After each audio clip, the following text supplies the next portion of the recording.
Right guys, welcome back to the channel. Welcome to my first episode of Car Tales. I'm gonna basically say stuff that I've experienced when I'm buying cars, selling cars, in and around cars.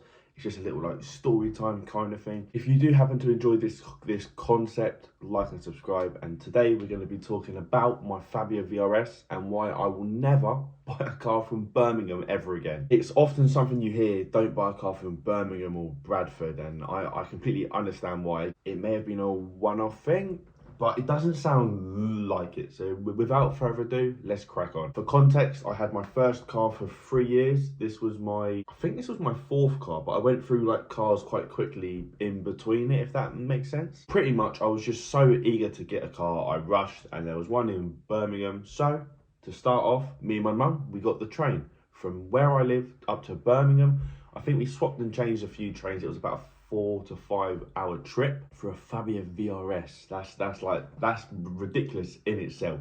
We got there, the guy picks us up. I really did like the car. I'm not a big fan of it now, but it was cool for back then. I went from a 1.2 to a 1.9, so it was interesting. The car had a ton of service history. It seemed like the perfect car. So as he was taking us back to his house, every time we'd stop, he'd take it out of gear, which is something I do. So I didn't really think anything of it, but I do now understand why. I'll get onto that. I checked over the car, all seemed fine. So I paid and I drove 2.5, 3 hours home. Nothing went wrong as such, but then a couple of days after, I did start to find the problems, which I'm going to be talking about now. First things first, as I said, he kept taking it out of gear every time we stopped. That's because I can't remember the terms, but basically when you left the car in first and you kept the clutch down, the clutch would then raise up a bit. Even though it was all the way down, the actual clutch itself would go back, if that makes sense. So basically the car was trying to go forward while you had the clutch all the way down. It would sometimes also struggle to go into first and reverse. I think it turned out the gearbox,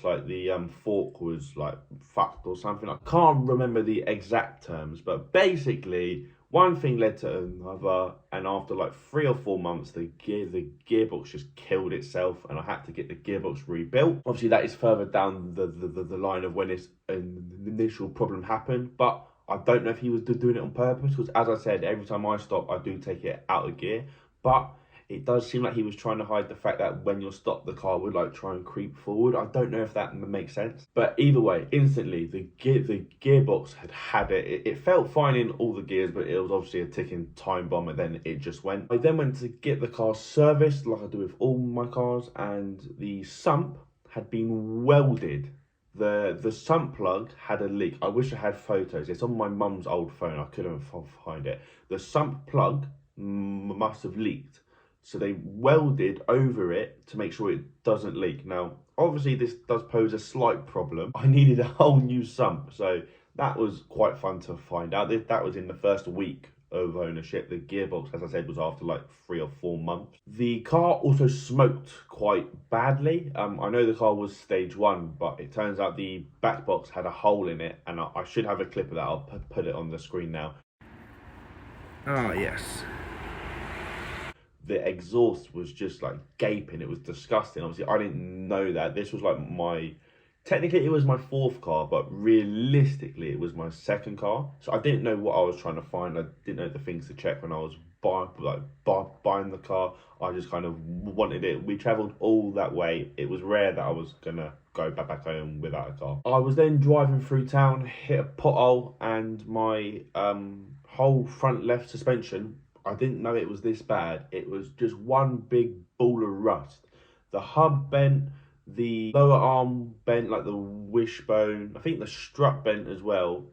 I wasn't even going that fast. That's the craziest thing. That might be part to my driving. That might be part of the town. That might be part of the car.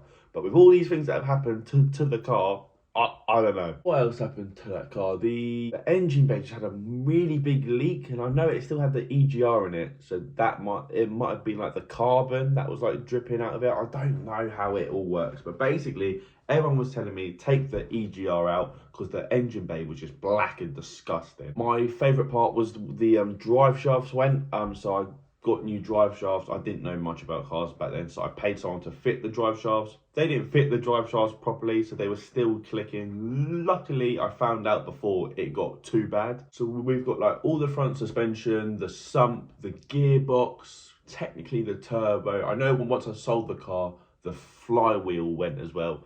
The drive shafts, I don't know if I said that. Basically, quite a lot of things went wrong. I had the car for 4 months, like 4.5 months, and all that went wrong. So I think it's safe to say, maybe it's my own fault and I bought like a rough car, but I will not be travelling up to Bradford or Birmingham or anything of the sort for a car ever again. Hopefully you enjoy this style of content. I might try and do a couple more, see how they go. They're fun for me to talk about, and hopefully they're fun for you to watch. Like and subscribe if you have enjoyed, and hopefully I'll see you again. Cheers.